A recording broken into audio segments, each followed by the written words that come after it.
বিসমিল্লাহির রহমানির রহিম। প্রিয় দিনী মা ও বোনেরা, আসসালামু আলাইকুম। আজকে আমরা জানবো মাগরিবের নামাজের 2 রাকাত নামাজটি পড়ার সুন্দর একটি নিয়ম জানবো এবং কি মাগরিবের 2 রাকাত নামাজের সুন্নত তরিকাটি জানবো।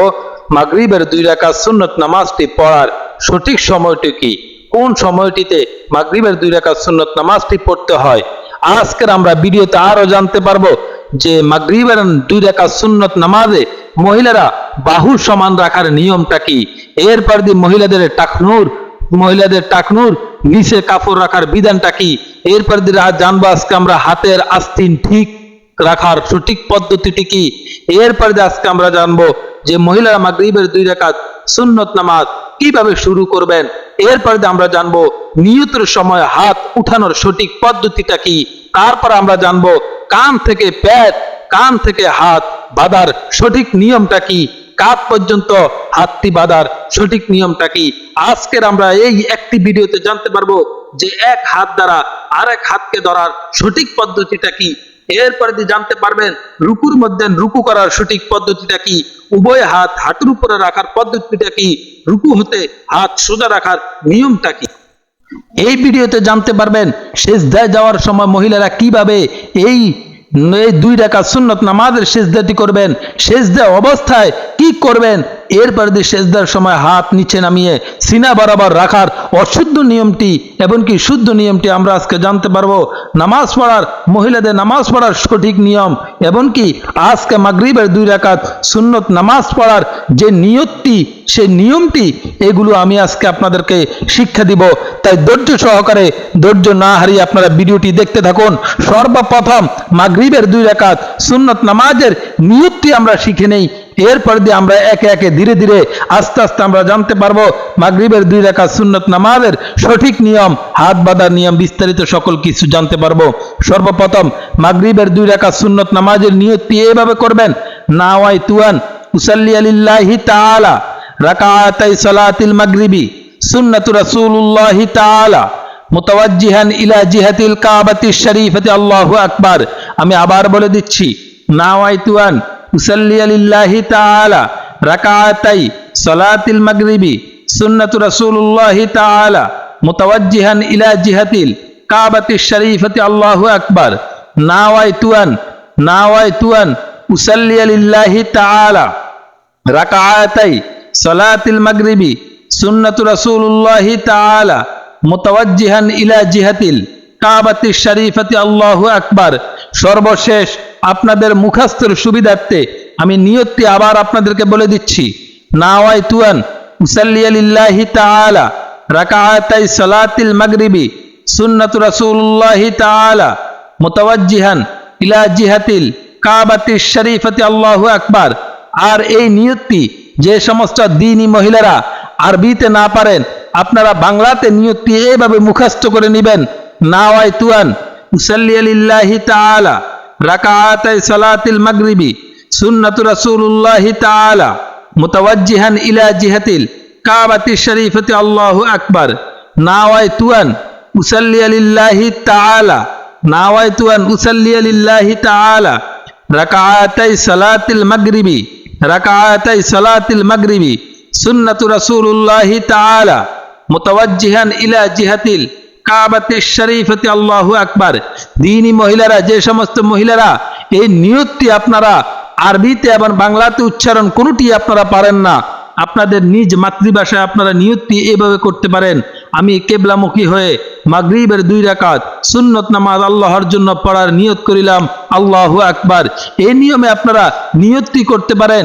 এখন আমরা জানবো যে মহিলারা এই নামাজটি কিভাবে পড়বেন এবং কি এই সুন্নত নামাজটি পড়ার সঠিক সিস্টেমটি কি, সঠিক নিয়মটি কি, যে নিয়মটি আমাদের মাঝে অনেক মহিলারা জানেন না। তো আসুন আজকে আমরা এই নিয়মটি এখন জেনে নিব। ধৈর্য সহকারে ভিডিওটি স্কিপ না করে আপনারা দেখতে থাকুন। আশা করি ইনশাআল্লাহ উপকৃত হবেন। মহিলাদের নামাজ পড়ার নিয়ম প্রকাশ থাকে যে বিশেষ বিশেষ স্থলে পুরুষ ও মহিলাদের নামাজের ক্ষেত্রে কতিপয় পার্থক্য রয়েছে। এ সকল বিষয়ে মহিলাগণ বিশেষ দৃষ্টি রাখা একান্ত কর্তব্য। পুরুষ ও মহিলাগণ নামাজের মধ্যে কোন কোন বিষয়ে কিছুটা পার্থক্য আছে তা আজকে আমরা আলোচনা করব। মহিলাগণ হাতের কবজা ও পায়ের গিরা পর্যন্ত সর্বদা উত্তম রূপে আবৃত করে রাখতে হবে, যেন মুখমণ্ডল ছাড়া শরীরের আর কোনো অংশ খোলা না থাকে। মহিলাগণ আজান একামত ছাড়াই নামাজ পড়বেন। মহিলাদের জন্য আজান এবং একামত কোনোটিই নেই। আজান এবং একামত শুধুমাত্র পুরুষদের জন্য। মহিলারা আজান এবং একামত ছাড়াই এই 2 রাকাত সুন্নত নামাজটি পড়বেন। মহিলা পুরুষের ইমামতি করতে পারবেন না।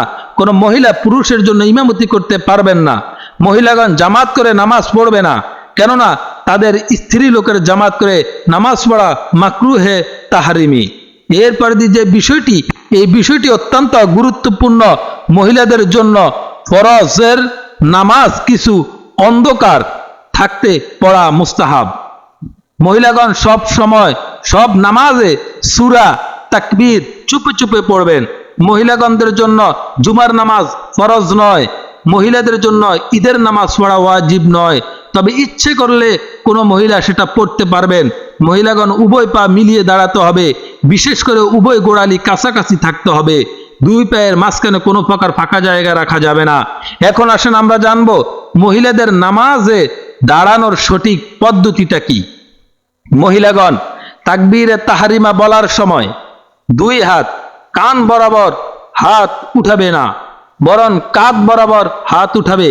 2 হাত কান বরাবর উঠাবে না, বরং কাঁধ বরাবর হাত উঠাবে। তাও আবার কাপড়ের ভিতরে হাত দুটিকে রেখে, কাপড় থেকে বের করে নয়। মহিলাগণ পুরুষের মতন নাভির নিচে হাত বাঁধবেন না, বরং বুকের উপর শুধু বাম হাতের ফিটের উপর ডান হাতের তালু দ্বারা চেপে ধরলেই হয়ে যাবে। এখন আসেন মহিলাদের হাত বাঁধার সঠিক নিয়মটা কি সেটি আমরা এখন জানব। রুকুতে মহিলাদের পুরুষের মতন কোমর সোজা রাখার কোনো প্রকার প্রয়োজন নেই। মহিলারা পুরুষের থেকে কম ঝুঁকবেন। মহিলাগণ রুকু করার সময় নিজের বগল ও বাহু মিলিয়ে রাখবেন। পুরুষের ন্যায় বগল ও বাহু কোনোভাবে পৃথক রাখা যাবে না। মহিলাগণ সেজদায় রান পেটের সাথে বাহু বগলের সাথে মিলিয়ে রাখবেন এবং উভয় পা খাড়া করে রাখার পরিবর্তে ডান দিকে বের করে বিছিয়ে রাখতে হবে। পুরুষগণ সেজদা করার সময় হাত মাটি থেকে উপরে রাখবেন, কিন্তু মহিলাগণ হাত মাটিতে বিছিয়ে রাখতে হবে। পুরুষগণ রুকু করার সময় হাতের আঙ্গুলগুলোকে ফাঁক ফাঁক করে রাখতে হয় এবং সেজদায় মিলিয়ে রাখবেন। এছাড়া অন্য স্থানে আঙ্গুলগুলোকে স্বাভাবিকভাবে রাখতে হবে, মিলাবে না, ফাঁকাও করবে না। কিন্তু মহিলারা সর্ব অবস্থায়, রুকুতে হোক, সেজদায় হোক, বসা হোক, সকল অবস্থাতেই হাতের আঙ্গুল পায়ের আঙ্গুলকে একসাথে মিলিয়ে রাখতে হবে। এখন আসেন মহিলাদের জামাত সম্পর্কে যে কথাটি না বললে নয়। মহিলাদের জামাত করা সম্পূর্ণরূপে মাকরুহ। তারা একাকী নামাজ পড়বেন যদি ঘরের মধ্যে কেবলা মোহরেম অর্থাৎ যাদের সাথে আজীবন বৈবাহিক সম্পর্ক বা হারাম ব্যক্তিগত জামাত করেছেন, এমন তো অবস্থায় মহিলারা জামাতে শরীক হওয়াতে কোনো প্রকার দোষ নেই। তবে মহিলারা পুরুষের পৃথক কাতারে দাঁড়াতে হবে, পাশাপাশি দাঁড়ালে কখনোই হবে না। অর্থাৎ মহিলারা সব সময় পৃথকভাবে জামাত করতে হবে। যদি আপনার ঘরে গায়রে মাহরুম থাকে তাহলে আপনি নামাজটি কি করতে পারবেন, জামাতে পড়তে পারবেন। এখন আমরা জানবো নামাজ থাকা অবস্থায় যদি মহিলাদের অজু চলে যায় তাহলে আপনি কি করবেন। অত্যন্ত গুরুত্বপূর্ণ একটি প্রশ্ন, অত্যন্ত গুরুত্বপূর্ণ একটি কথা। ধৈর্য সহকারে ভিডিওটি দেখতে হবে এবং কি ভিডিওটি স্কিপ না করে চ্যানেলটিকে সাবস্ক্রাইব করে রাখতে হবে। দেখুন, নামাজে থাকা অবস্থায় স্বেচ্ছায় উচ্চস্বরে হাসা কিংবা স্বেচ্ছায় নিজের দেহে কোনো স্থানে আঘাত করে রক্ত প্রবাহিত যদি হয়ে যায় তাহলে আপনার নামাজটি সাথে সাথে ভেঙে যাবে। যদি নামাজে থাকা অবস্থায় এমন কোনো অবস্থা দেখা যায় যে অনিচ্ছাকৃত এবং সচরাচর না হয়, বরং এরূপ ব্যাপারে খুবই বিরল, যেমন নামাজের ভিতরে যদি কোনো মহিলা পাগল হয়ে যায়, নামাজের ভিতরে যদি কোনো মহিলা মাতাল হয়ে যায়, তাহলে তার নামাজটি তখনই তৎক্ষণাৎ ভেঙে যাবে। কিন্তু যদি এরকম কোনো অবস্থায় দেখা যায় সচরাচর ঘটতে থাকে, যেমন আপনার রক্ত বের হয়েছে অথবা অন্য কোনো কারণে আপনার নামাজটি ভঙ্গ হয়ে গিয়েছে, তাহলে সেই নামাজটি পুনরায় আবার আপনাকে কাজা করে নিতে হবে। এরপরে দেখুন, অজু ভঙ্গ হওয়া অবস্থায় নামাজের মধ্যে করা হয় সেরূপ কোনো কাজ করা যাবে না। অজু করার উদ্দেশ্যে যাওয়ার সময় পথে কোরআন শরীফ বা কোনো কোরআনের আয়াত সূরা পাঠ করতে পারবেন না। যে সকল কাজ করলে নামাজ ভঙ্গ হয়ে যায় তার কোনোটিও আপনি অজু করার সময় করতে পারবেন না। এরপর অজু ভঙ্গের পর বিনা ওজরে নিজের স্থানে বিলম্ব করবেন না। অজু করার পর সেই স্থানে বিলম্ব করে থাকা যাবে না। যদি ইমামের অজু নষ্ট হয়ে যায় তবে তৎক্ষণাৎ মুক্তাদিদের মধ্যে থেকে হতে একজন ইমামের দায়িত্বে ভূমিকা পালন করবেন। আজকের ভিডিওটি এই পর্যন্ত। পরবর্তী ভিডিওটি দেখার আমন্ত্রণ জানিয়ে আজকের মতো বিদায় নিচ্ছি। আসসালামু আলাইকুম।